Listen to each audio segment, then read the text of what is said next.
Welcome back, everyone. I hope you guys are having a great day today. We're going to be going over some mistakes that you may or may not be making on a regular basis in Apex. Now, these mistakes may be getting you killed, or they could just be making your life harder. And we're going to point out these mistakes, and you might be doing these things without even realizing it. I really hope you guys enjoyed today's video. As always, make sure to drop a sub and a like if you guys are enjoying the content. And now we'll get right into it. So number one may or may not be obvious, but it is looting. Now, this has got to be said because some of you guys really do enjoy looting for an entire game and only getting into one fight.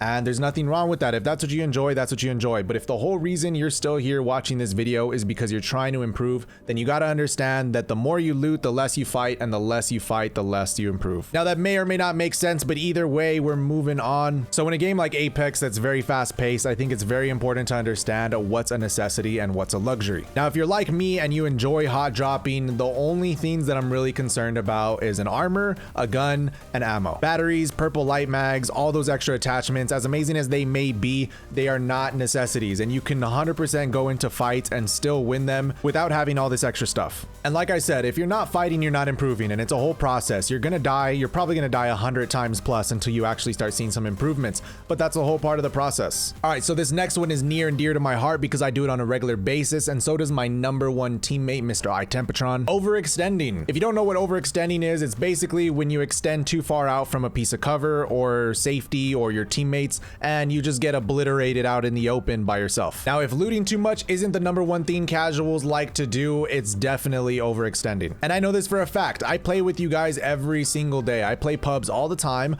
I rarely, if ever, 3-stack. Rich is one of my very few teammates, so I'm playing with randoms every single day. I see what you guys do. But like I said, I do this all the time too. I've been playing this game for thousands of hours for years, and I still make these mistakes constantly. The only difference is when and if I do overextend and I make these mistakes in a game, I try to remind myself and I try to tell myself what I did wrong. Now, it's very easy to get caught up in the moment, especially in a game like Apex that's just so fast paced. You have to really be quick on your feet. So it's good practice to just remind yourself throughout a game to play smart, make better decisions, so that once you actually go into a fight, whether there's too much going on or not, maybe subconsciously in the back of your head, you'll still have that thought process. All right, so tunnel vision has got to be a fan favorite, but I don't think tunnel vision is something that casuals or only inexperienced players deal with. I feel like that's something that most people deal with, especially with a game that has a high time to kill. If you hit somebody for, let's say, 100 damage, like medium range, your first instinct is to just full send, even though it's going to take you longer to get to that person than it is for them to pop a battery. And I see this all the time. It happens in every single game that I play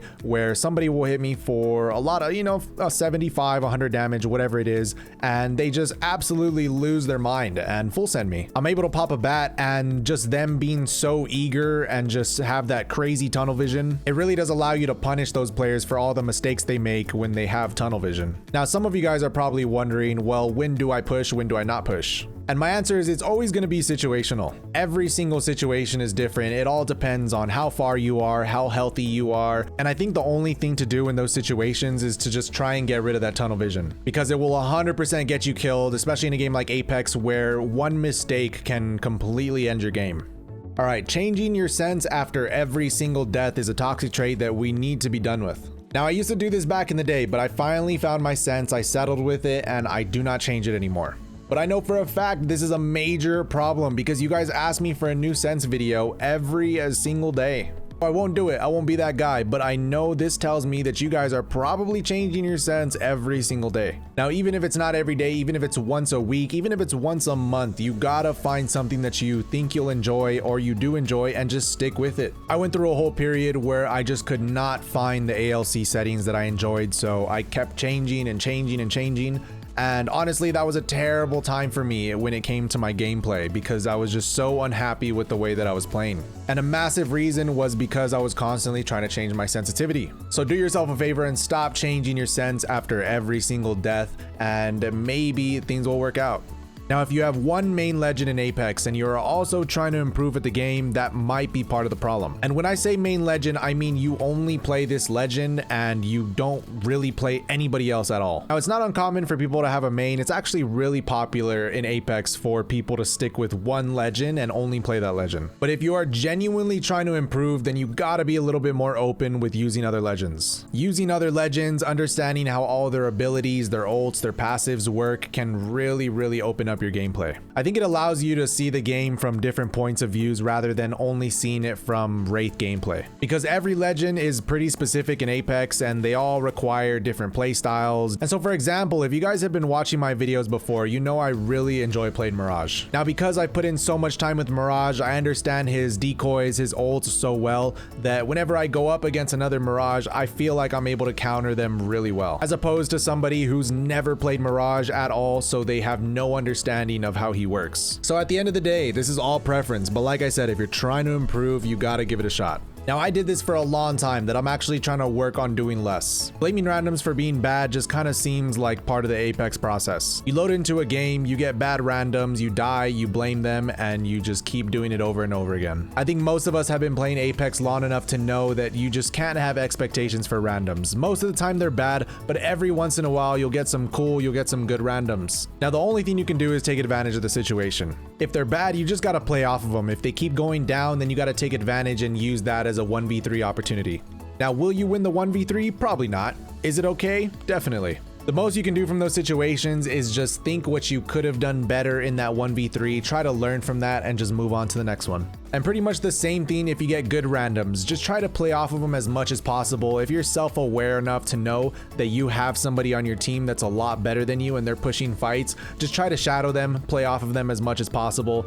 And if you guys ever get put on my squad randomly, just know if you spam ping, I will let your banner expire. There's one thing that I know not enough people do. Now, recording your gameplay may seem like something that only streamers and content creators do, but I think it's really beneficial for pretty much anybody to do this. Recording your gameplay and going back and looking at whether it was mistakes or whether you won a game and did something right can actually really help you, and it'll allow you to see things that you don't see in the moment. And of course, the biggest thing you can do to improve is learn from your mistakes and acknowledge your success. So if you're in a 1v3 situation or 1v2 and you die in it, you can go back, look at the recording, and just kind of think to yourself what you could have done differently, what you did wrong. And this may seem pointless in the beginning, but doing this constantly, doing this every day can really help you improve. So even if you're not a streamer, even if you're not a content creator, you don't plan on doing anything with this footage, it's still really smart to record and at least tell yourself what you're doing wrong. In every single tutorial or how-to video that I've made giving out tips or any of that stuff, I always throw this one in there. You have to learn how to heal more. I've said this a bunch of times, whoever can strategically pop heals in the middle of a fight, especially a close range one, will usually win. And if you guys have seen my videos, you know how I play. I pop bats like crazy. I'll do it right behind a door in front of somebody's face. I'll pop bats around corners while I'm bunny hopping. Now, of course, I've died in these situations, but there's so many more times that I've been able to survive because I'm popping bats or I'm popping heals in close range fights very strategically. And of course, the more you do it, you learn when is the best time, where is the best time. Somebody will push me with like 80 HP, I kill them, and when I check their box, they have 4 bats, they have a phoenix, they have 8 cells. So I think that ties into the tunnel vision one, but at the end of the day, you gotta learn to heal more because sometimes just surviving is pretty much the key to this game. And that's a big closer for me. I really hope you guys enjoyed all of these tips / mistakes. These videos definitely require a little bit more effort, so if you guys enjoyed the content, please drop a sub, drop a like, a comment, all of it goes a long way. As always, stay happy, stay healthy, and hopefully we'll catch you guys on the next one.